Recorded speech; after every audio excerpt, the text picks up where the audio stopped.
कभी किसी को उसकी कमजोरी देखकर कम मत समझना, क्योंकि जो सबसे ज्यादा चुप रहता है वही अक्सर सबसे गहरी ताकत अपने भीतर छुपाए होता है। इतिहास में ऐसे कई नाम दब गए जिन्हें बोलने का शौक नहीं था, लेकिन करने की क्षमता असाधारण थी। यह कहानी भी ऐसी ही एक स्त्री की है जिसे रानी कहा गया, पर रानी जैसा सम्मान कभी नहीं मिला। यह कहानी है एक ऐसे राजा की जिसके पास 3 रानियां थीं, पर जिसकी सबसे बड़ी भूल यह थी कि उसने प्रेम और शक्ति को केवल रूप और बाहुबल से तौला। जिस रानी को वह सबसे कम आंकता था, जिसे वह दुर्भाग्य समझ बैठा था, वही एक दिन पूरे राज्य की ढाल बन गई। यह कहानी सिर्फ एक राज्य की नहीं, बल्कि उस सोच की है जो शोर को ताकत और चुप्पी को कमजोरी समझ लेती है। आज की यह कथा आपको सिखाएगी कि असली शक्ति दिखती नहीं, वह महसूस की जाती है, और जब वह सामने आती है तो सबसे पहले वही लोग टूटते हैं जिनके ने उसे कभी पहचाना ही नहीं था। प्राचीन काल में आर्यावर्त के हृदय में बसा था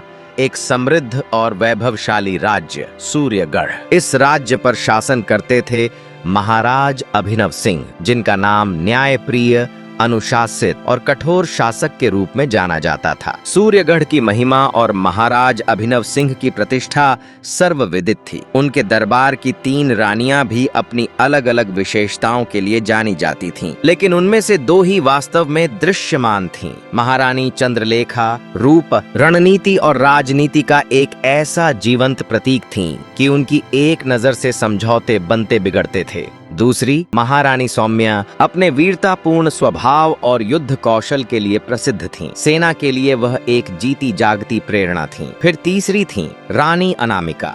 दुर्बल शरीर और मौन स्वभाव के कारण वह महल की दृश्यता से लगभग गायब रहती थीं। उनकी उपस्थिति एक हल्की सी छाया की तरह थी जिसे सब देखते थे पर अनदेखा कर देते थे। राजा औपचारिकता में उन्हें रानी कहते थे, किंतु उनके हृदय में उनके लिए न तो प्रेम था न सम्मान। दरबारियों की नजर में वह एक दुर्भाग्य, एक अशुभ लक्षण थी, और दुखद रूप से महाराज भी इसी भ्रम में जी रहे थे। प्रेम, सम्मान और संवाद, ये तीनों ही उनके जीवन से अनुपस्थित थे। उनका स्थान महल के सबसे निर्जन कोने में था, जहां एक ध्रुव दीपक और ईश्वर के नाम के अलावा उनका कोई साथी नहीं था। उस खामोश कमरे में, उसी चुप्पी के बीच, रानी अनामिका एक ऐसी गहरी साधना में डूबी थीं जिसकी कल्पना महल के किसी भी व्यक्ति को नहीं थी। सारा महल चमक दमक, ऐश्वर्य और दिखावटी ताकत के पीछे भाग रहा था, लेकिन असली ताकत, वह ताकत जो टिकाऊ थी और जिस पर भविष्य टिका था, वह उसी एकांत में पल रही थी। जैसे दीपक की लौ धीरे धीरे जलती है, वैसे ही अनामिका के भीतर भी एक शक्ति धीरे धीरे जाग रही थी।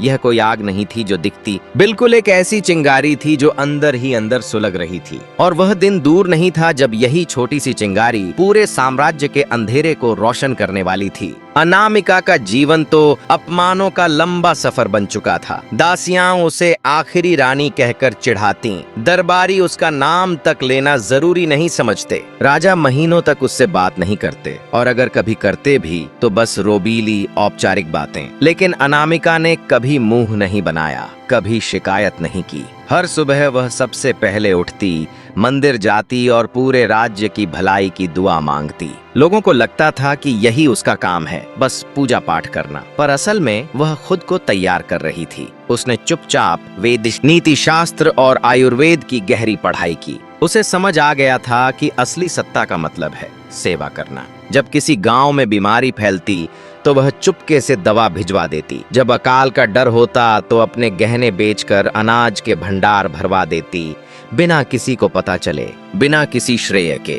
सूर्यगढ़ कई मुसीबतों से बच गया, पर किसी को पता नहीं था कि इसके पीछे उसी चुपचाप रहने वाली, अनदेखी की गई रानी का त्याग छुपा है। अनामिका को विश्वास था, समय आएगा तो सच अपने आप बोल उठेगा और उस दिन सबकी आंखें खुल जाएंगी। लेकिन समय अपनी परीक्षा अवश्य लेता है। एक वर्ष सूर्यगढ़ पर भयानक संकट आ पड़ा। पड़ोसी राज्य ताम्रदेश ने अचानक आक्रमण कर दिया। सेना थकी हुई थी, अन्न भंडार सीमित थे और युद्ध की हर रणनीति विफल हो रही थी। महारानी सौम्या युद्ध भूमि में गंभीर रूप से घायल हो गईं और महारानी चंद्रलेखा की कूटनीति भी शत्रु को रोक न सकी। पहली बार महाराज अभिनव सिंह भय से भर उठे। रातों की नींद उड़ गई। उसी अंधेरी रात राजा के कक्ष में एक संदेश पहुंचा। राजन, यदि अनुमति हो तो मैं कुछ कहना चाहती हूँ। यह संदेश था रानी अनामिका का। राजा ने संदेह और मजबूरी में अनुमति दी। अनामिका ने शांत स्वर में युद्ध की एक नई योजना प्रस्तुत की। भूगोल, मौसम और शत्रु की मानसिकता का अद्भुत विश्लेषण सेनापति तक चकित रह गया। अगले दिन वही रणनीति अपनाई गई और युद्ध का पासा पलट गया। ताम्रदेश की सेना पीछे हटने लगी। सूर्यगढ़ बच चुका था। विजय के बाद राजा ने यह जानना चाहा कि यह असंभव सी लगने वाली रणनीति आई कहां से। जांच में जो सत्य सामने आया उसने राजा की आत्मा को झकझोर दिया। यह रणनीति किसी सेनापति की नहीं बल्कि वर्षों से मौन में साधना कर रही रानी अनामिका की थी। सेनापति ने यह भी बताया कि राज्य के अन्न भंडार में जो अतिरिक्त भंडारण था वह भी उसी के गुप्त प्रयासों का परिणाम था। राजा स्तब्ध रह गए। जिस रानी को उन्होंने दुर्बल समझा था वही राज्य की सबसे मजबूत ढाल निकली। उसी रात राजा अनामिका के कक्ष में गए। वहां कोई वैभव नहीं था, सिर्फ ग्रंथ, दीपक और शांति। राजा की आंखें भर आईं। उन्होंने पूछा, तुमने यह सब कभी बताया क्यों नहीं? अनामिका मुस्कुराई और बोली, सेवा के लिए पहचान आवश्यक नहीं होती राजन। यह वाक्य राजा के हृदय पर वज्रपात बनकर गिरा। उसी रात जब महल की दीवारों पर दीपकों की लौ कांप रही थी, रानी अनामिका ने अपने जीवन का वह सत्य राजा के सामने रखा जिसे उसने वर्षों तक अपने मौन में छुपा कर रखा था। उसने धीमे स्वर में बताया कि बचपन में वह एक गंभीर रोग से ग्रस्त थी जिसने उसके शरीर को दुर्बल बना दिया। वह रोग केवल देह तक सीमित नहीं था, उसने उसे बहुत कम उम्र में जीवन और मृत्यु के बीच खड़ा कर दिया था। उसी पीड़ा ने उसे सिखाया कि जीवन लंबा नहीं बल्कि गहरा होना चाहिए। उसने कहा कि जब इंसान जान लेता है कि समय सीमित है तब वह शिकायत करना छोड़ देता है और सेवा को अपना उद्देश्य बना लेता है। फिर अनामिका ने वह बात कही जिसने राजा के हृदय को चीर दिया। उसने शांत स्वर में कहा, राजन, मैं जानती थी कि आपके हृदय में मेरे लिए प्रेम नहीं है, फिर भी मैंने कभी बदले या कटुता को स्थान नहीं दिया। यह सुनकर राजा निःशब्द हो गए। उन्हें पहली बार एहसास हुआ कि उन्होंने किसी साधारण स्त्री की नहीं, बिल्कुल एक तपस्विनी आत्मा की अनदेखी की थी। उस क्षण राजा अपने सिंहासन से भी छोटे और अपने अपराधों से भी भारी महसूस कर रहे थे। अगली सुबह सूर्यगढ़ के दरबार में ऐसा दृश्य उपस्थित हुआ जो इतिहास में स्वर्णाक्षरों में अंकित होने वाला था। राजा अभिनव सिंह सिंहासन पर बैठे तो अवश्य, लेकिन उनका चेहरा बदला हुआ था। कठोर नहीं बल्कि बोझिल और पश्चाताप से भरा हुआ। अचानक उन्होंने सबके सामने रानी अनामिका को बुलाया और फिर जो हुआ उसने पूरे दरबार को स्तब्ध कर दिया। राजा सिंहासन से उतर आए और रानी अनामिका के चरणों में झुक गए।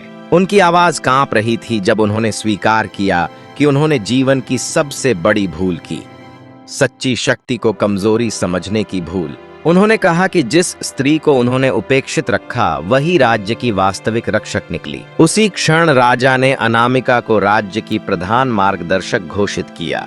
उस दिन से सूर्यगढ़ में शासन की दिशा बदल गई। निर्णय अब तलवार या भय से नहीं बल्कि विवेक, करुणा और न्याय के आधार पर होने लगे। राजा स्वयं भी बदल गए थे। उनका अहंकार टूट चुका था और उसकी जगह एक ऐसा शासक उभर आया था जो सुनना और समझना जानता था। समय के साथ सूर्यगढ़ केवल एक समृद्ध राज्य ही नहीं बल्कि एक आदर्श राज्य बन गया। रानी अनामिका के मार्गदर्शन में शिक्षा को सर्वोच्च स्थान मिला। निर्धनों के लिए चिकित्सालय खुले और न्याय अंतिम व्यक्ति तक पहुंचने लगा। आश्चर्य की बात यह थी कि इतना सम्मान और अधिकार मिलने के बाद भी अनामिका के स्वभाव में कोई परिवर्तन नहीं आया। वह आज भी उसी सादगी से रहती थी, उस शांत मुस्कान के साथ जैसे पहले रहती थी। अब लोग उसे कमजोर रानी नहीं बल्कि राज्य की आत्मा कहकर पुकारते थे। राजा अभिनव सिंह उसे केवल अपनी रानी नहीं बल्कि अपना गुरु मानते थे। पहली और दूसरी रानियां भी उसके विचारों से प्रेरणा लेने लगीं। अनामिका ने बिना किसी विद्रोह, बिना किसी संघर्ष के यह सिद्ध कर दिया कि सच्ची महानता शोर नहीं करती। उसकी चुप्पी उसकी शक्ति बन गई और उसका जीवन आने वाली पीढ़ियों के लिए एक अमर प्रेरणा। यह कहानी बन गई उस सत्य की मिसाल कि जो सबसे शांत होता है वही सबसे गहरी रोशनी फैलाता है। यह कहानी हमें सिखाती है कि किसी को उसकी बाहरी कमजोरी से कभी मत आंको। सबसे शांत व्यक्ति के भीतर सबसे बड़ा तूफान छुपा हो सकता है। सम्मान मांगने से नहीं, कर्म से मिलता है। और सत्य भले देर से आए, पर जब आता है तो सबको चौंका देता है। अगर यह कहानी आपको छू गई हो तो इसे अपने भीतर सहेज कर रखिए, क्योंकि अगली कहानी शायद आपकी हो।